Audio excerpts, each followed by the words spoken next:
por falar em ideologia, você se posiciona de que maneira? Eu sou centro-direita. Sempre me posicionei assim.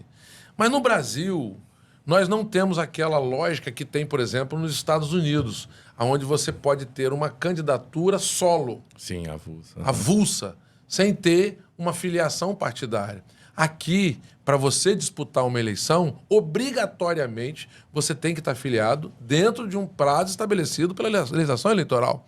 E chega num dado momento, imagine eu, 7 mandatos, já com um histórico de ter sido o terceiro deputado mais votado do Espírito Santo na minha primeira edição.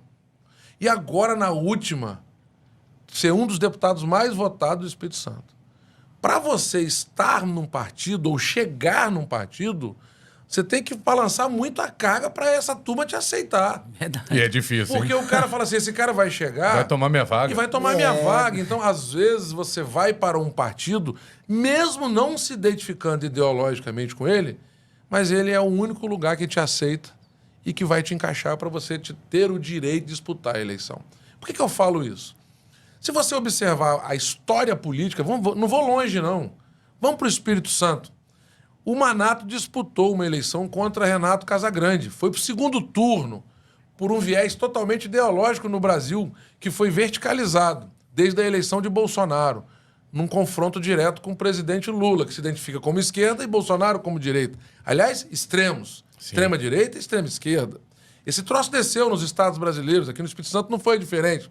E a direita se identificou com o Manato e a esquerda se identificou com o Renato, que de fato está afiliado ao PSB Tem o desde seu vice-presidente da nascimento. República Sim, também. sim. Não é isso? tudo É hoje. isso mesmo. E vamos lá. Qual foi o partido que Manato se elegeu deputado federal? Vocês lembram? PDT. É PDT. E depois ele foi para O que PROS. partido? PROS depois, não? Não. Depois foi pro Solidariedade? Solidariedade? Solidariedade. É isso aí. Todos os dois partidos de centro-esquerda. Vamos mais distante um pouquinho? E o Evair de Mello? Ele está em que partido hoje? Hoje ele tá no PP. Mas vai ele se ver do- declara Direita. extrema-direita. Isso aí. Na época Qual dele foi do o partido? Incapé, PV. ele veio pelo PV. Pelo PV. É mesmo. Tá, Capitão Assunção, meu amigo, filiado ao PL, amigo particular, inclusive. Ele foi deputado federal pelo PSB. PSB. PSB.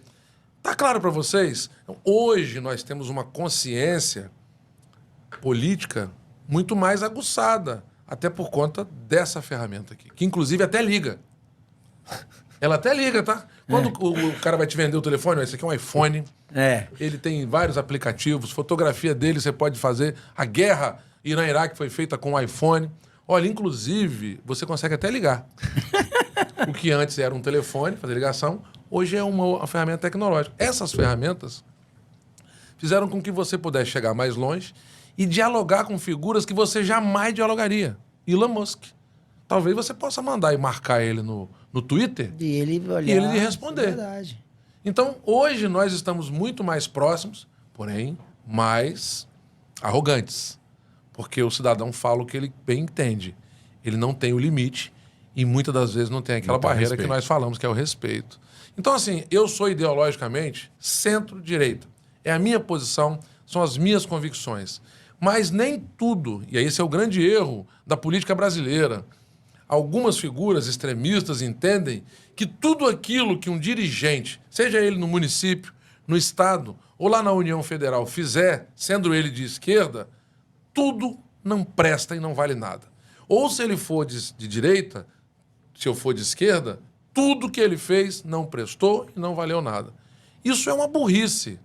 Por quê? Vou dizer para você, se a gente falar que Lula, quando presidente lá atrás e agora, tudo que ele fez foi errado, nós estamos mentindo. Não, mentira. Vou dizer e vou contar uma história que eu vivi.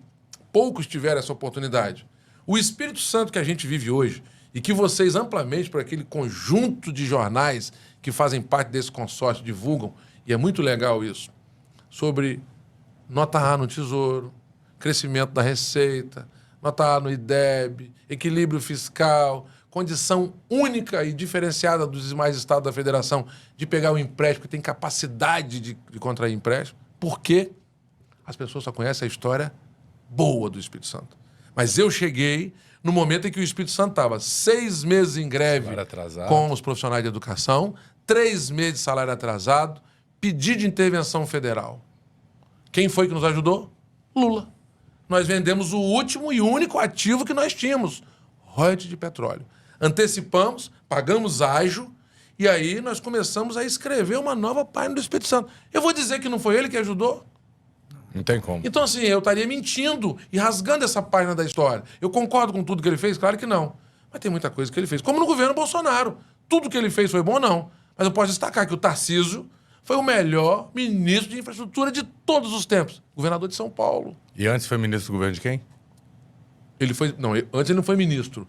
No governo anterior, ele foi diretor do DENIT e da NTT. E ele foi da Câmara dos Deputados, porque ele é consultor legislativo. Então nós temos que parar com essa coisa de que tudo de um lado é mal e o outro lado é... Tudo desse lado também é mal. Não, é o diálogo. E a gente se fecha em bolha. E essa bolha não me permite enxergar que o Juliano fez uma coisa tão legal, mesmo não concordando com a posição ideológica dele. E aí você fica cego. Essa cegueira mata a gente. Porque não é a ideologia, Juliano e Arnóbio, que leva a comida pro prato do cidadão, que tem fome, que vive abaixo da linha da pobreza. Nós temos um bocado de pobres e miseráveis que vive ainda nesse estado rico chamado Espírito Santo. E nesse estado produtor de alimentos chamado Brasil. Passando fome no país que é o maior produtor de alimento do Brasil, do mundo. É um absurdo. Tá claro? Então, assim, não é a ideologia que leva alimento para dentro da casa, não é a ideologia que faz o café com Nilon ganhar prêmio, o Arábica nosso ser ponta, vender saca de café a 26 mil reais lá no Caparaó. Não é a ideologia que faz a gente fazer recuperação de estrada, de ter nota A no Tesouro, não. É diálogo, é gestão moderna e eficiente. Por isso que eu destaco a gestão do governador Renato Casagrande, mesmo tendo a posição dele ideológica de centro-esquerda, mas ele dialoga com as forças. Que é importante o diálogo. E esse diálogo é que vai manter esse país vivo e esse Estado se colocando nessa posição. Porque a gente dialoga com as instituições e com os poderes constituídos antes de tomar uma decisão. Porque depois que você tomar a decisão, tem coisas que você não consegue voltar.